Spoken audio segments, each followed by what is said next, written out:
Thank you so much. I'm happy to see that we still have quite a few in the audience.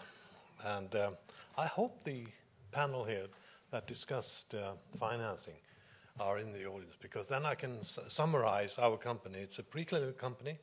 We are in the CNS space, and we are facing the manufacturing issue. CombiGene is a company in which we utilize gene therapy to achieve better precision, better safety, and fewer side effects. It's a combination of two genes, neuropeptide Y and its receptor. You can't hear me? Sorry. Next. Very briefly, co-founders, two professors, I will revert to them eventually. The technique, we use a recombinant AAV vector with the combination of two genes. First project is in epilepsy. The second one is being looked upon as we speak within the CNS area. We are a virtual company, as many of our peers. And we are actually public in Sweden. And I forgot to mention, I think that we are the only listed company with a gene therapy approach in Sweden, actually. And to the best of my knowledge, we are the only commercial entity looking at gene therapy in the epilepsy space. Now, these two gentlemen on your left is David Volby, who is a professor in Copenhagen, and on the right, Merab Kokaya, professor in Lund.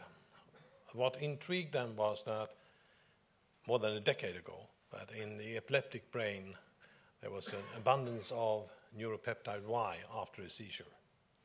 So that's formed their hypothesis that it might be that the brain actually defends itself or try to cope with an epileptic seizure by producing neuropeptide Y.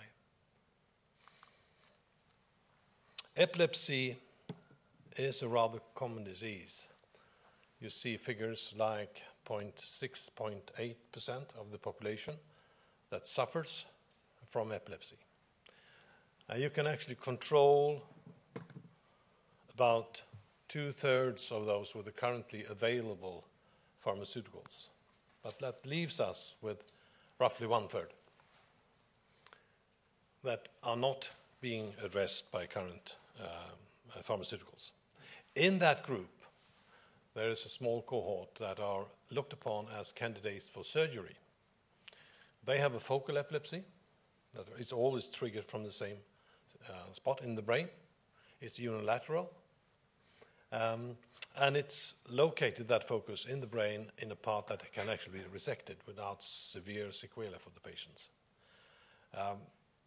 We talk about something like 1,800 patients are undergoing this surgery every year in the US, and roughly, let's say, 3,000 in Europe. So it's about 5,000. That is the first group of patients that we are focusing upon. Having said that, if we see efficacy here, of course, that group will be expanded. The basic principle that we are trying to address here is that in the epileptic brain, it's an excessive amount of glutamate produced. And that actually lowers the threshold for cells talking to each other, as someone said here earlier. I think it was Olav used that expression, the interaction between cells. So it actually becomes too frequent interactions, and every neuron is connected with maybe 10,000 other neurons. So, and that leads to too many electrical signals and potentially a seizure. So what we are trying to attempt then is, in those patients I just described to you with the focal epilepsy, we can give them an injection and the virus then infects that part of the brain, a volume of the brain, and by expressing the neuropeptide Y and its receptor, we can actually lower the amount of glutamate released and hence increase actually the level for interaction. This is not just something that our scientists have developed. Quite a few publications in the literature that points at the importance of neuropeptide Y in the epilepsy disease. Maybe I should highlight the one on top, Michele Semonato, an Italian key opinion leader who made a review a couple of years back, highlighting the importance or the probability that neuropeptide Y will play a pivotal role in epileptic disease. He also mentioned another substance called galanine, by the way. This is a translational model I'm trying to describe. On the upper part of this arrow, you have the development of the human disease from the first seizure on the left-hand side, and then you can follow them progressing, going right. You can see changes in the brain on MRI. You can follow the epileptic seizure by using EEGs. You can actually implant electrodes to try to control the epilepsy. And eventually, you can do, in certain patients, as I mentioned, epileptic surgery. Our scientists have developed an animal model in rats where you actually induce the epilepsy by injection of canic acid. And the majority of those animals develop an epilepsy-like disease. You can see the same type of changes in their brains. You can follow it through electrodes. And this is a model that we use to evaluate our vector. So we induce epilepsy in this chronic model, and we measure the amount of time the animals spend in seizures per day, or the time unit, and we also how many seizures per day they have. So both the duration and the frequency. You establish the baseline, and then you actually inject them with the sham, the empty vector, or the active vector. And the white bar here on the left-hand side is the baseline that you established. And the ones getting the sham, you can see they increase their time in seizure dramatically after 3 weeks of treatment. And the ones that got the active vector actually lowered the time they spent in seizure.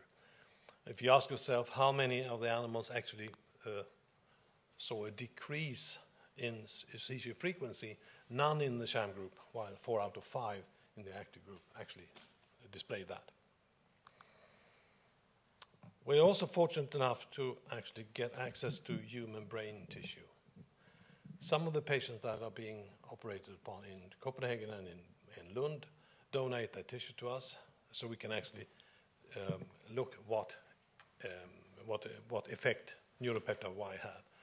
This is a slice from, as you can see, hippocampal tissue from a temporal lobe epilepsy patient who is pharmacoresistant. The dark staining here is neuropeptide Y receptor. Now, if you just measure the excitability here, and then you pour on neuropeptide Y and you redo it, you measure the excitability again, you can see on the right-hand side that you get a significant lowering of the excitability between the neurons. If you first block that receptor and then pour on neuropeptide Y, you see no effect whatsoever. So it's very clear that it's a binding between the neuropeptide Y and the receptor that has implications for the for the excitability. No sign yet. I will not go through every single preclinical study we've done so far, but our scientists have studied this for almost a decade. So they've done a lot of academic studies showing that the genes are expressed, that the receptors that we actually produce are functional. They've done tests in acute models of epilepsy. They pre-treated and seen effect. They treated after the fact and seen effect. And they use this chronic model I just described to you. In the company, we have used it with the vector that we actually decided upon last year in mid last year, which we have then patented. And we did a dose response study. We got a result earlier this year, and we are embarking on a much larger chronic epilepsy study in the rat model. You saw it was quite a few animals in the academic setting. We have also presented our case for the Swedish authorities last year, and just a month ago in a pre-IND meeting with the FDA, describing, where we are right now, the plan to move forward up and beyond, and including phase 1. And as I mentioned previously, the phase 1 will be a phase 1/2A, I would say, because obviously it will be patients. It will be those patients who have this, are worked up for surgery. They will be offered an opportunity to get this injection, and if they respond well, there may be no need for the surgery, and if they don't, they still have that therapeutic option left. Meetings went very well. I can't go into details, but let's say it didn't really change our plan, and it didn't change our time plan. So ongoing activities, I just mentioned previously the long-term study in a larger number of animals, and we have struggled to find, not struggle, but we have put a lot of emphasis and a lot of effort into finding a CMO to help us to produce this. Just out of curiosity, I can mention that there is no manufacturer in my country that can do viral vectors, so we have to go abroad to find one. And we have asked the major houses to come up with the offers for the biodistribution and tox studies, the IND-enabling ones. So we have those in place also. So I would welcome you to contact us to get more information. We just yesterday we launched our new website, so please visit us. Thank you.